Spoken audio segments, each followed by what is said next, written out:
There's nothing that can put a pit in your stomach quite like a failing grade on a report card. But now think if that F was the grade for part of West Virginia's health.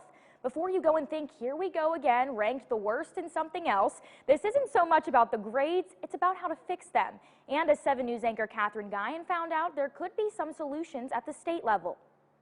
There really is no greater issue than this. It may seem obvious that for the American Lung Association, there's no greater issue than tobacco control. But when it comes to health, experts say there may be no greater issue in West Virginia. Over 4,200 people in West Virginia die every year directly related to smoking, directly related to it. And we're spending over $1 billion a year on healthcare costs that are related directly to treating the diseases and illnesses caused by smoking. The American Lung Association releases its State of Tobacco Control report every year, and it looks at things like funding for tobacco prevention and control, smoke-free air laws, tobacco taxes, and access to resources to help you quit. West Virginia, as you can see, did fail. And in neighboring Ohio, some of the grades weren't much better, except for when it comes to smoke-free workplace laws.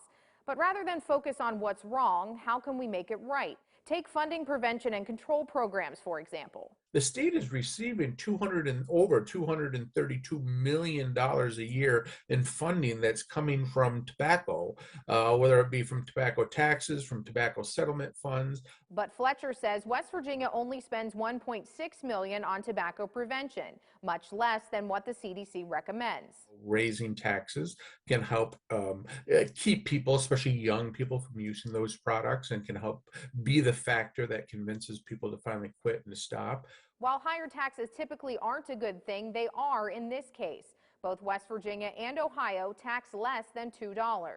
We know that at least, $2, $3, you start getting into those levels and you start convincing people to quit.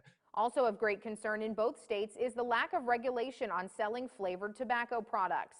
Fletcher says that's a gateway into getting young people addicted to tobacco. The high school tobacco use rate is 40.6%. 40.6. That's just unbelievable. I'm Katherine Guyon, working for you.